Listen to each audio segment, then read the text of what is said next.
బాలికల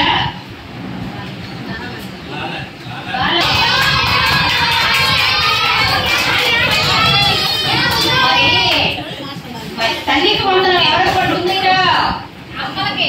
అమ్మలకే కదా. మరి అమ్మను మాట్లాడాల్సిందేనా? మరి ముందుగా మన వైస్ చైర్మన్ గారు అయినటువంటి శ్రీమతి ఖలీదా గారిని మాట్లాడవలసిందిగా కోరుతున్నారు.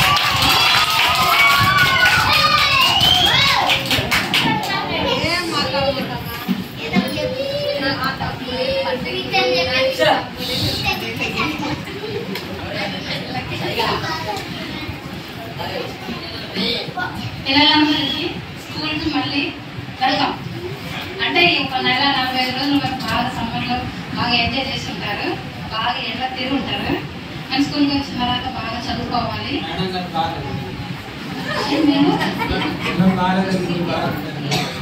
అంటే బాగా ఆడుకున్నారు అంటే ఇక్కడ వచ్చి చదువుకుంటున్నారు కాబట్టి నేను బాగుంటారు. ఒక మాట మేడం గారు చెప్పినట్టు పిల్లలు వెళ్ళిపోయారని మేడం గారికి రావాల్సిన అవసరం లేదు. ఎందుకంటే మేడం ఉన్న పిల్లలకి మీరు చదువుకోగలిగితే చాలు మేడం. అంటే మొన్న వాళ్ళు వెళ్ళిపోయారనే పిల్లలకి వాళ్ళ అవసరానికి వాళ్ళు వెళ్ళిపోయారు. కానీ ఉన్నంత వరకు మా పిల్లలకి మీరు చెప్పాలి అని మేము కోరుకుంటున్నాం. మీరే దగ్గర 9 మంది ఉన్నారు కదా, మేము ఏం చెప్పగలుగుతాము అనే ఆలోచన బాగా పోతే బాగుంటుంది. మా పిల్లల వరకు మీరు చెప్పిన మేము సాటిస్ఫాక్షన్ అవుతున్నాం. వెళ్ళిపోయిన వాళ్ళ సంగతి మాకు అనవసరం మేడం. వాళ్ళ పేరెంట్స్ పర్సనల్గా వెళ్ళిపోయారు. పిల్లలు కావాలని వెళ్ళలేదు. వాళ్ళ పేరెంట్స్ వెళ్ళిపోయినందుకు పిల్లలు కూడా వెళ్ళిపోవాల్సి వచ్చింది.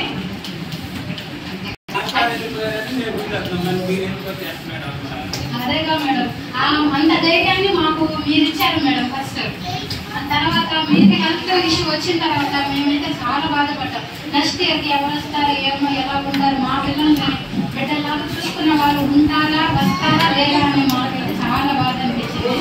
కానీ మీరంతా ఇదిగా ఉన్నా కూడా పిల్లల కోసం పెట్టారు. చాలా థ్యాంక్స్ మేడం. పిల్లలందరూ ఈ సంవత్సరం బాగా చదువుకోవాలి, వచ్చే సంవత్సరం కూడా బాగా చదువుకోవాలి. కంప్యూటర్ క్లాస్ అంటున్నారు కదా, ఈ సంవత్సరం కూడా పెట్టాలని కోరుకుంటున్నాం మేడం. సాధ్యమైనంత వరకు పిల్లలు వెళ్ళాలనుకుంటున్నాను. వెళ్తే ఎందుకంటే వాళ్ళ లైఫ్లో అది చాలా యూజ్ అయ్యింది. అలాగే ఏమైనా అవకాశం ఉంటే ఈ సంవత్సరం ఒకరు ఇద్దరు ఉంటే వాళ్ళకైనా నవోదయ రాపించండి మేడం.